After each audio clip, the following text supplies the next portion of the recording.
Oh, wow. So talk about that experience playing for the Dogs. It was a really good experience, even though I wasn't necessarily successful in that either, but I'll tell you about that. Coach Dooley had recruited about 9 quarterbacks. That was a period of time where most of your skilled athletes were possibly in the skilled positions, such as quarterback, and he recruited a lot, and then he placed them in different places. I remember Billy Payne came up as a quarterback, and he wound up playing defensive end as well as others. So I knew there was a lot of competition there. He'd recruited probably the #1 top quarterback in the nation from Charlotte. Rick Arrington had a rifle. He was a pro-style quarterback back then, and Coach Dooley was most interested in whether he could hand off the ball to the tailbacks or not. And he didn't do that very well. But nonetheless, I made a great decision to move to defensive back, and it was a really smart decision. I went to defensive back and played behind Jake Scott, which I wasn't going to break into that lineup either. Jake was a tremendous athlete. But nonetheless, the thing you learn about being a walk-on player was probably some of the best lessons. Different jersey, people treat you different. They had their investment in the scholarship athletes, and they wanted to make sure they were perfected. But the respect that you would gain, I had a reunion at the Governor's Mansion 40 years from our freshman year, from 1965 to 2005, and some of those guys still have vivid memories about we walk-ons and how we stuck our head in there with them. Yeah. I went to Georgia Southern. I have the same relationship with all my teammates too. So that's pretty. You mentioned Jake. Were you down there with Irk? I was after Irk. I came a couple years after Irk. He retired, I think, in '89, and I got there in like '94. Yeah. But you talk about Jake. So Jake, let's talk about Jake Fromm. And you guys have a lot in common with that as far as. Well, I wish I had a lot in common with Jake Fromm. Jake Fromm is a major coach on the field.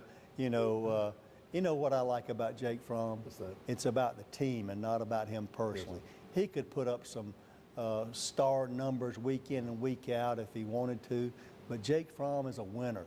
He's not about a winner for himself, but he's a winner about the team. And I think that's the most impressive thing about that young man. He's going to make a great quarterback on Sundays for somebody that's smart enough to understand his winningness. He's got that, I think, that Tim Tebow it factor of winning, and that's he's a student of the game. He's really a coach of the game and a leader in a way that is totally selfless in the way he performs his duties. He's always looking play by play at what's going to put that team ahead. So I think he can do any of those things, but I think mostly it's that winning it factor and the mental ability. He's like that coach on the field that just sees the whole thing, and I'm proud of him. Proud of him being here from Houston County. Yes, sir. Proud of those Little League days where my nephews, grandnephews played along with Jake, and we're just really happy for him.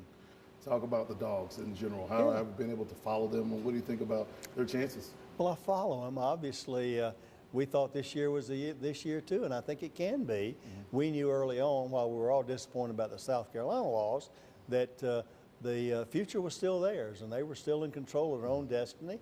And so far, that's all played well. But Coach Smart's smart enough to know that the next game's the most important one, and then have to go win the SEC championship. But if they do that, they're going to be in the playoffs and have a good chance there.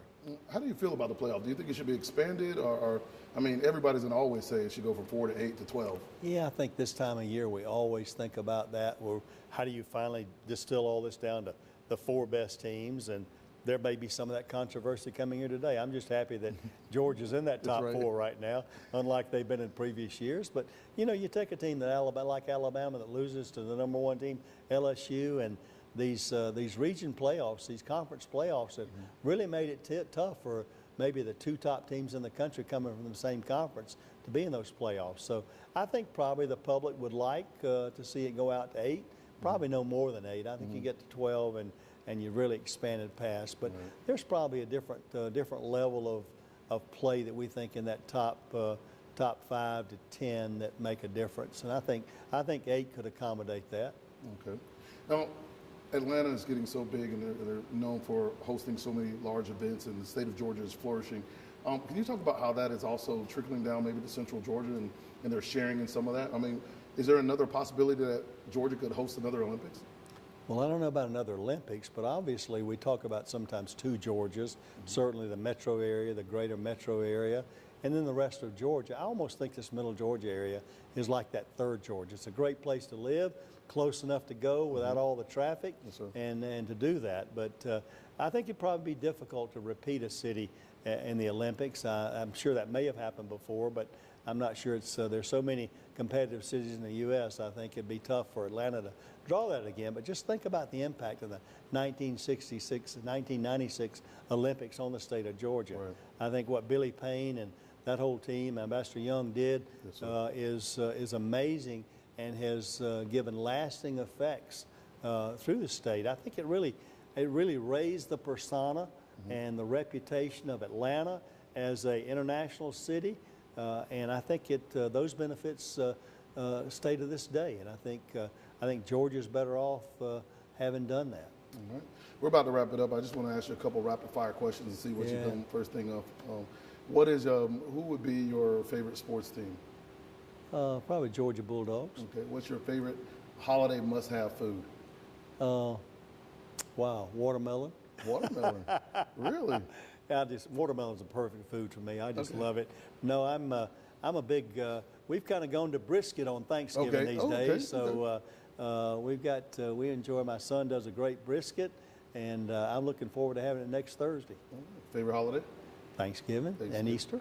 Okay. Yeah. Well, that's good. I appreciate the time, sir. I just wanted to, we try to do these different interviews where we talk to different folks, and I said, well, if I reach out to the secretary and talk to them, tell them I don't want to talk about anything political, I'm sure I'll get a call back. And that was great. So I appreciate it. Well, I've enjoyed the conversation that had to do with real world stuff, not politics today, Marvin. And it's good to be with you today and good to see WMAZ. Obviously, having grown up here, Channel 13 was the clicker. Yes, sir. Thank you so much. Thanks.